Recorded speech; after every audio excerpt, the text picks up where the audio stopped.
안녕하세요. 박종원의 경제한방입니다. 자, 오래간만에 라이브로 뵙는데요. 지금 최근 들어서 갑자기 증시에 나타난 현상, 좀 날씨가 따뜻할 때는 증시에도 좀 온기가 도나 했더니 최근 들어서 또 날씨와 함께 또 이렇게 증시도 좀 출렁거리는 그런 모습이죠. 과연 이번 연말 그리고 내년까지 어떻게 대비를 해야 될지 좀 이렇게 나눠서 얘기를 좀 할까 하는데요. 이종우 이코노미스트 팀을 모셨습니다. 안녕하세요. 예, 안녕하십니까. 자, 일단 먼저 예. 제일 먼저 궁금한 것 중에 하나가 최근에 불안 요인 중에서 중국이 요즘에 떠오르고 있더라고요. 예. 이 코로나가 급속히 확산되는 것도 모자라서 제로 코로나 너무 강화하니까 중국이란 나라에서 사실 시위가 전역으로 번지는 경우가 굉장히 드문데 지금 상황이 심각치 않은 그런 상황인데 예. 과연 경제에 어떤 영향을 줄지 좀 여쭤보고 싶거든요. 그래서 일단 중국의 코로나 확진자 수 좀 예. 심상치 않은 거죠. 예, 그렇죠. 지금 하루에 3만 명을 넘는 상태이거든요. 지난 4월 달에 상하이를 봉쇄하지 않았습니까? 그 당시에 몇 명 정도였냐면 2만 7천 명 정도였습니다. 그러니까 그때보다도 훨씬 더 일일 확진자 수가 굉장히 많이 나오는 상태니까 당연히 그거에 따라서 봉쇄도 더 심해질 것 같고 그다음에 그렇게 되면 소비 둔화도 훨씬 더 심해질 것 같고 이렇기 때문에 지금 세계 경제가 상당히 여기에 대해서 초점을 맞추고 그다음에 굉장히 좀 불안해하고 있는 그런 상태 이렇게 이제 볼 수가 있는 거죠. 그 당시 보면 4월 달이 속해 있었던 그 분기의 성장률이 0.4%로서 떨어졌거든요. 네. 그러니까 3만 명이 넘는다라고 하면 도대체 어떻게 될 건가 하는 거에 대해서 지금 현재 계산이 잘 안 나오고 있는 상태. 이렇게 이제 볼 수가 있는 거죠. 저는 여기서 좀 눈여겨봤던 게 지난 27일이죠. 예. 어젠데 한국은행이 중국의 이 코로나 확산과 제로 코로나 정책에 대해서 보고서를 내놨던데 예. 이게 무슨 질병관리본부도 아니고 예. 무슨 외교부도 아니고 한국은행이 내놨습니다. 예. 저는 한국은행이 내놨다는 것 자체가 벌써 이게 경제 문제구나. 얼마나 심각하면 한국은행이 여기에 관심을 가질까? 예. 이런 생각이 좀 들었거든요. 어떻게 보셨나요? 예, 뭐 지금은 보면 상당히 경제적인 문제다라고 봐야 될 것 같고 그다음에 또 이전에 말씀드렸던 것처럼 코로나19가 확산되면서 중국 경제가 상당히 위축이 되고 했던 거를 경험을 했기 때문에 이번 같은 경우는 그렇게 더 될 거다라는 생각을 하고 있는 거고 또 하나는 보면 중국의 정책이나 정부의 정책이나 이런 것들이 빠르게 변하지 않을 거다라고 하는 생각 때문에 그런 거죠. 그러니까 유연하게 생각한다라고 하면 뭐 3만 명 뭐 이렇게 한다고 하더라도 큰 문제 없다라고 봐야 되잖아요. 우리나라 같은 경우에는 최고 많을 때 뭐 60만 명을 넘기도 했었으니까. 근데 지금 중국 정부의 그 정책적인 태도 자체가 굉장히 경직돼 있는 상태이기 때문에 그러면 우리는 이렇게 생각할 수밖에 없는 거죠. 2만 7천 명일 때 이 정도 그 봉쇄를 했으면 3만 명이고 3만 5천 명 되면 그거보다 더 봉쇄가 될 거고 그렇게 되면 경제 성장률은 도대체 어떻게 될 건가 이런 거에 대한 우려 이런 부분들이 생길 수밖에 없는 거니까 당연히 뭐 그 한국은행 입장에서 봤을 때는 이거는 경제 문제다라고 볼 수밖에 없는 거고 특히 또 이제 최근에 보면 상당히 그 경제적인 측면에서도 안 좋은 신호가 나오고 있다라고 볼 수가 있는데 지금 코로나로 해가지고 이 봉쇄되고 이러는 지역이 중국의 GDP로서 따지게 되면 한 21% 정도의 지역들이 지금 봉쇄가 되고 있는 그런 그 상태입니다. 이게 한 2주 전 정도만 하더라도 15% 정도였거든요. 그게 6%포인트 정도가 한꺼번에 늘어나는 형태가 되니까 지금 보면 경제에다 미치는 영향 자체도 굉장히 빠른 속도로서 이게 진행이 되고 있는 거니까 아마 제가 봤을 때는 방역 쪽에서는 오히려 덜 이 부분들을 우려하지 않을 거예요. 왜냐하면 뭐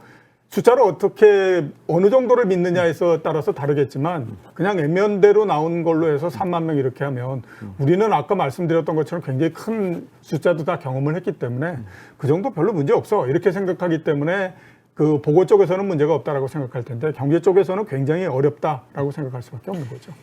또 이 중국 경제 측면에서 제가 걱정되는 것 중에 하나는요. 상하이 하나를 봉쇄해도 그 난리가 났었는데 지금 이제 말씀하신 대로라면 이 중국 인구 한 15억 명 봤을 때 21%다. 예. 지금 3억 명이 지금 갇혀 있다 해도 과언이 아닌 상태인데 더군다나 우리나라하고 개념이 다르게 아예 지금 집 밖으로 나오면 그냥 잡아가는 그런 상황이잖아요. 예, 그렇죠. 이렇게 되면 중국 경제가 도대체 어떻게 되는 건가 이런 예. 우려가 정말 큰 것 같아요. 예, 지금 상당히 우려를 많이 하고 있는 것도 사실입니다. 일단은 아무튼 4분기에 이 상태대로 해서 4분기 성장률이 과연 얼마큼 나올 거냐 하는 거에 대해서 지금 추계를 계속하고 있는데 대략 지금 예상으로는 3%대 내지 그거 밑돌 거다라는 생각들 굉장히 많이 하고 있거든요. 그렇게 되면 올해의 중국 경제가 정말 3%대, 3% 중반 정도밖에 성장을 못하는 그런 게 됩니다. 그러면 3%대의 중국의 성장이라고 하는 거는 거의 30년 내에 보지를 못했던 그런 숫자 이렇게 볼 수 있거든요. 그러니까 굉장히 냉각이 된다라고 봐야 될 것 같고. 여기서 이제 아마 많은 시청자분들이 아니 우리나라는 3%대만 성장해도 괜찮은 건데 왜 중국 3%대 그럼 잘한 거 아니야? 이렇게 보시는 분도 계실 것 같아서요. 그거는 이제 뭐 서로 간에 그 입장이 다르기 때문에 그런데요. 이제 그냥 경제가 얼만큼 성숙돼 있느냐 하는 것 가지고 우리가 본다라고 하면 우리나라는 수박만 하다라고 봐야 되겠죠. 그다음에 중국은 대략 한 참외만 한 거고 더 개발할 도상국인 나라는 콩알만 한 거고 이런 거거든요. 그러니까 경제가 그 성숙돼 있을수록 성장률이 높아질 수가 없는 겁니다. 그런데 중국 경제 같은 경우는 아직까지 그렇게 완전히 성숙돼 있는 단계가 아니기 때문에 대체적으로 지금의 잠재적인 성장률 잠재적인 성장률을 5%대 정도로서 보고 있거든요. 근데 그거보다도 훨씬 더 낮은 거니까 이게 자기 실력만큼 지금 못한다라고 볼 수가 있는 거겠죠. 거기에다가 또 문제는 뭐냐 하면 수출인데요. 10월 달에 중국의 수출이 마이너스 0.3%를 기록을 했습니다. 지금까지 그 어떤 어려운 상황에서도 수출은 계속 예, 늘었었는데. 그렇죠. 그러니까 역성장을 한 게 된 거니까 이게 아마 제가 생각하기로는 거의 보지 못했던 숫자다. 네. 이렇게 이제 나왔다라고 봐야 될 것 같거든요. 거기에다가 다 아시는 것처럼 중국의 부동산 굉장히 안 좋으면서 또 그 이 금융시장 이런 데도 별로 그렇게 신용시장이 안 좋으면서 지금 지방에서 지방 정부들이 뭔가 사업을 하려고 그러면 특수채를 발행하고 지방채를 발행을 해야 되잖아요. 그것도 지금 잘 안 되고 있는 상태 이렇게 볼 수 있거든요. 그러니까 이런저런 여러 가지 것들이 안 좋은 형태로서 겹친 상태에서 코로나19가 상당히 확대가 돼버리는 형태가 되니까 중국 경제가 2분기에 0.4% 성장했던 것처럼 굉장히 빠른 속도로서 그리고 큰 폭으로 이게 위축이 될 가능성이 있다. 이런 이제 생각을 하기 때문에 지금 중국 경제에 대해서 상당히 어렵다. 이렇게 이제 생각을 하고 있는 거죠. 자, 아까는 좀 중국에 대해서 좀 좋은 쪽으로 제가 질문했다면 이번에 좀 예. 나쁜 시나리오로 질문 한번 드리고 싶은데요. 예.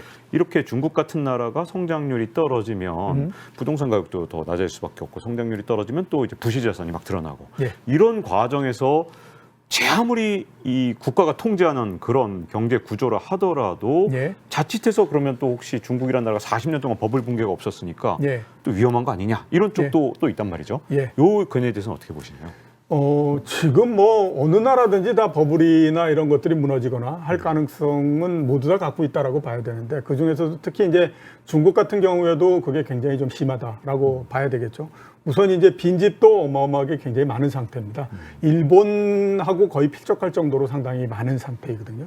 비율로 봤을 때요. 예, 네. 그렇죠. 비율로 봤을 때. 네. 그러니까 그 부분들에서 상당히 좀 문제가 있다라고 봐야 될 것 같고. 그다음에 그동안에 뭐 중국은 지금도 그렇지만 부동산과 관련한 부분들이 전체 GDP에서 차지하는 비중이 25% 정도 되거든요. 네. 다른 선진국보다도 어마어마하게 높은 상태이기 때문에 여전히 부동산을 가지고 경제를 끌고 갈 수밖에 없는 상태입니다.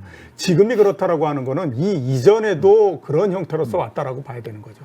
그만큼 보면 부동산에 대한 버블이 굉장히 심한 상태이기 때문에 이거를 통제하거나 이런 것들이 상당히 좀 어려운 상태 이렇게 이제 볼 수밖에 없기 때문에 이게 중국 같은 경우에도 지금 부동산 버블이 터지고 이럴 수 있는 가능성 이 부분들을 상당히 많이 갖고 있다라고 봐야 될 것 같고 그다음에 앞에서 제가 지방채 말씀을 드렸던 것처럼 중국은 그 중앙 정부도 그렇고요 지방 정부도 그렇고 이게 그 재정이라고 하는 부분들에서 부동산이 차지하는 비중이 굉장히 크거든요. 그러니까 그 땅을 사용할 수 있는 권리를 주고 거기에서부터 돈을 받고 이러는 것들이 많은데 또 그것도 잘 안 되고 하게 되면 중국 경제가 여러 가지 면에서 상당히 어려운 그런 그 상태가 될 수밖에 없는 거죠.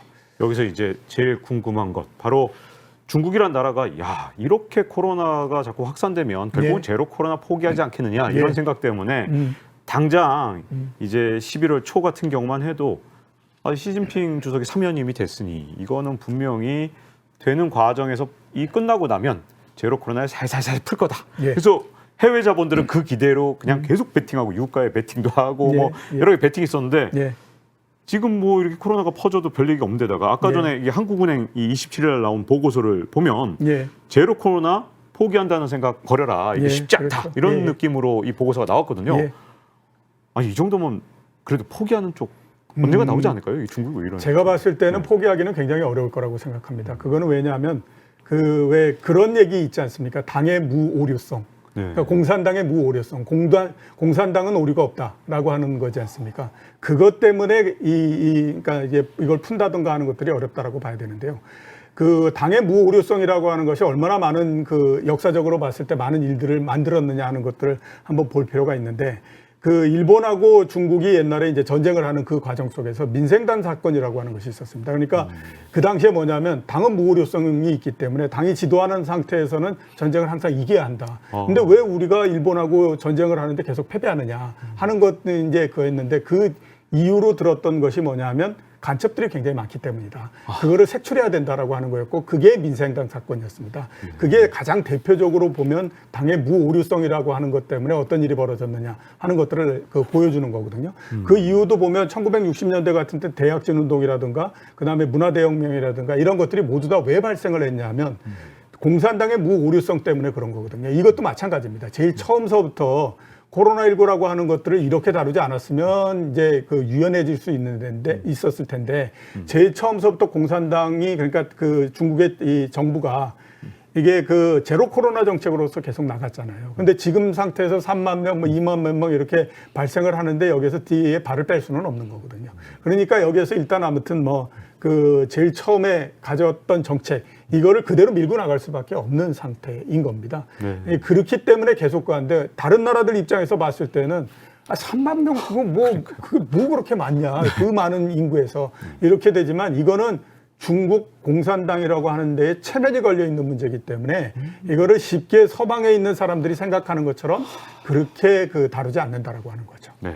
아니, 이게 우리나라의 수출이 달려있는 일이 아니면 그냥 남의 나라 얘기 이렇게 볼 수도 있지만, 그게 아니라 당장 우리 수출이 영향을 받고 여기 타격을 받으니까 과연 중국의 제로 코로나 정책이 계속되면 어떻게 될 것이냐, 다들 이것 때문에, 우리 경제 때문에 걱정이 다 많은 것 같은데, 여기서 또 한 가지 문제점은 정치적 문제로도 이게 확산이 되는 모습을 보이더라고요. 중국에서 물론 시위가 과거에 없었던 건 아니지만, 그렇죠, 전국적으로 같은 불만을 가지고 같이 불만을 토로하면서 막 시위가 확산되는 모습은 사실은 과거에 천안문 때 이후로는 본 적이 없는 것 같은데, 그렇죠. 지금 제로 코로나를 정말 끝까지 밀어붙이니까 이게 지금 현재 민심이 지금 막 돌아서는 그런 모습들이 곳곳에서 좀 보이거든요. 이건 중국에서 또 어떻게, 아까 무오류성이라 그랬는데 이거야말로 더 큰 오류가 난 거 아닙니까? 제가 봤을 때는 이제 두 가지 부분, 정치적인 것과 관련해서는 두 가지를 일단 좀 생각을 해야 될 것 같다라는 생각이 드는데요.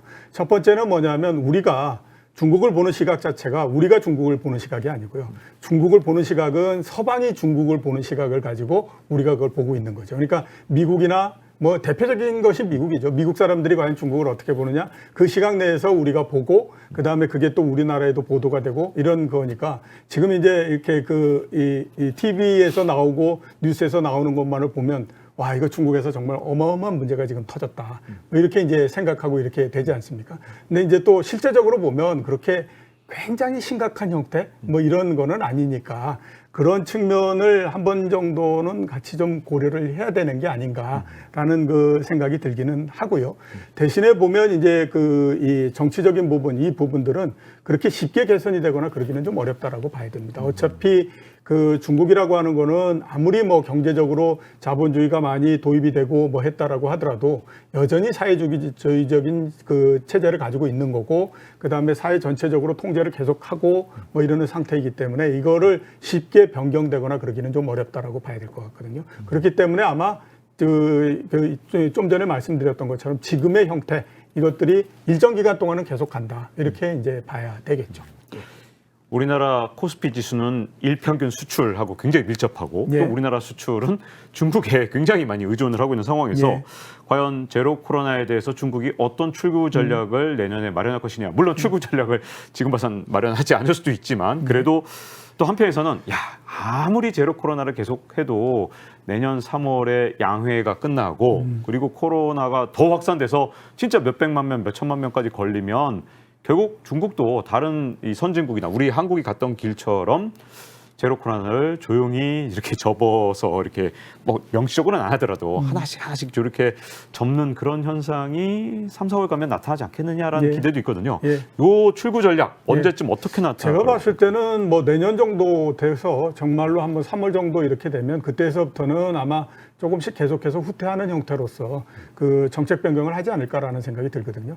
왜 그러냐면 지금 이제 코로나에 대해서는 데이터가 굉장히 많이 쌓여 있는 상태입니다. 중국 사람들도 모르겠습니까? 다른 나라들에서 발생하고 이런 것들이 어떤 형태가 되고 경제에 어떤 영향을 줬고 그다음에 이 코로나라고 하는 것이 심각한지 안 한 건지 하는 것들에 대해서 이미 다 알고 있다라고 봐야 되거든요. 왜냐하면 이게 2000년이다라고 하게 되면 그리고 2000년 6월이다 뭐 이렇게 가면 그때만 하더라도 코로나에 대한 경험도 없고 데이터도 없기 때문에 이게 어떻게 된다라고 하는 거에 대해서 잘 모르니까 굉장히 공포를 가질 수밖에 없지만 지금은 보면 거의 2년 반이 지났고 그거를 경험했던 여러 나라들이 있기 때문에 오미크론을 비롯해서 이런 것들이 확산이 된다고 하더라도 사람들한테 그렇게 크게 영향을 주지 않는다라고 하는 걸 알고 있기 때문에 지금에서는 제가 생각했을 때는 이게 이 코로나가 무슨 뭐 경제에 심각한 영향을 주고 사람들한테 심각한 영향을 줄 거다라는 것 때문에 겁내는 게 아니라 우리가 그렇게 얘기를 했으나 이게 그 잡히지 않은 상태에서 어떻게 발을 빼겠느냐라고 하는 것 때문에 그렇거든요. 그럴 때는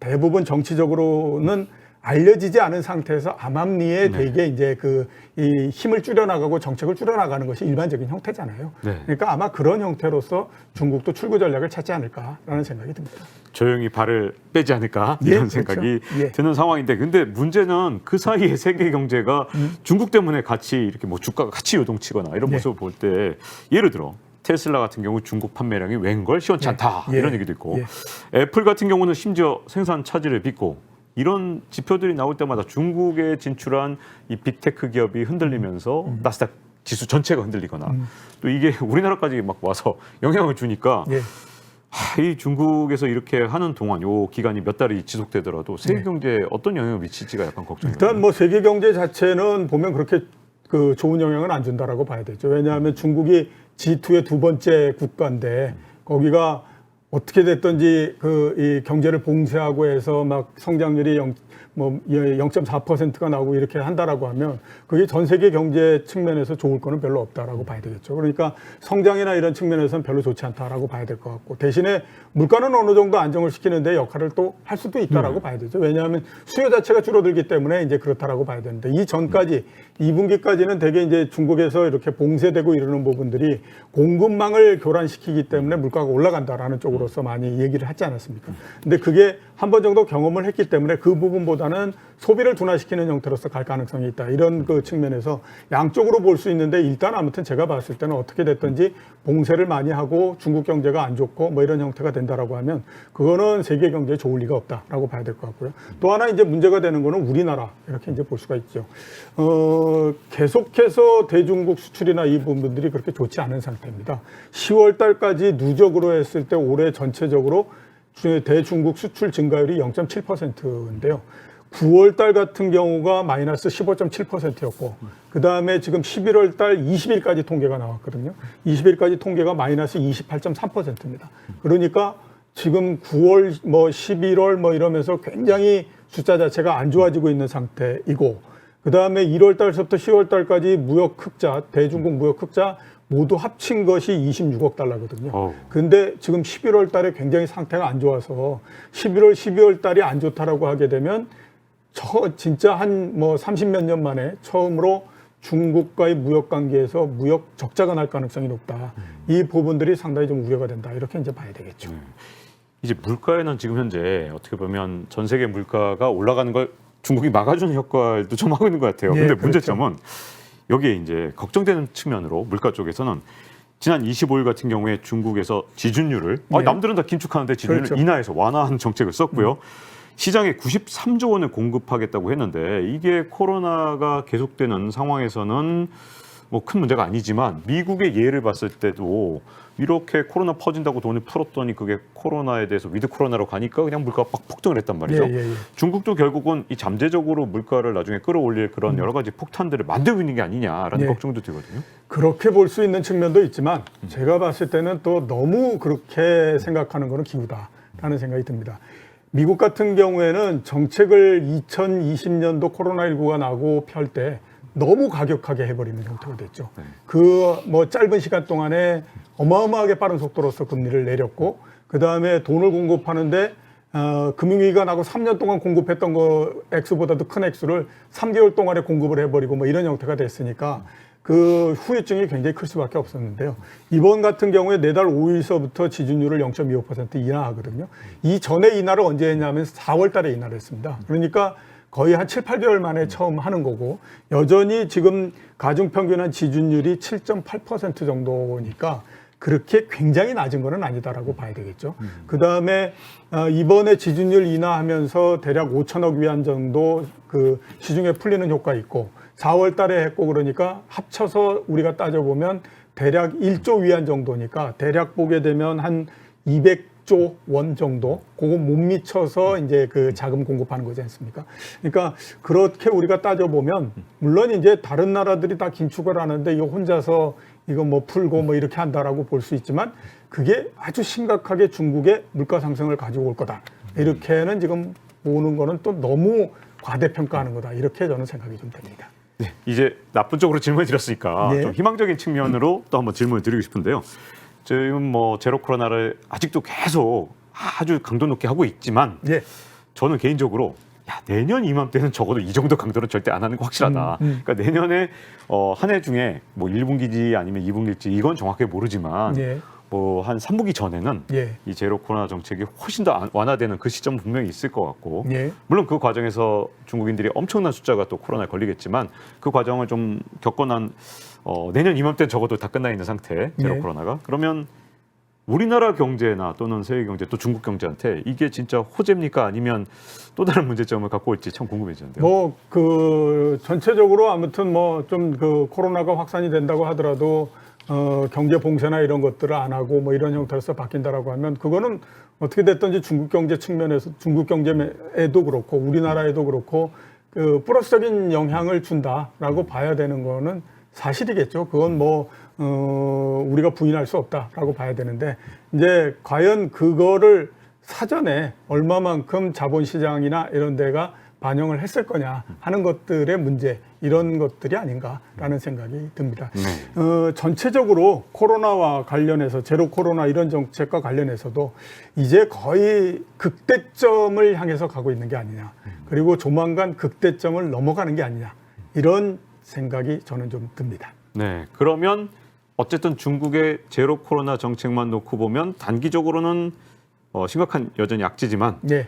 조금 더 폭을 높게 봐서 한 뭐 6개월, 1년 단위로 보면 어쨌든 완화되는 측면은 우리한테 도움이 될 수 있는 부분이다. 이렇게 보시는 건가요? 네, 그렇죠. 네. 자, 이렇게 중국을 좀 정리해 봤는데요. 이제 내년 경제를 전망하는 데 있어서 정말 중요한 변수들이 많죠. 아마도 이 물가라든가 금리라든가 환율이 도대체 어떤 식으로 변해가느냐에 따라 앞으로 뭐 증시라든가 또는 수많은 자산 시장에 영향을 많이 미칠 것 같은데요.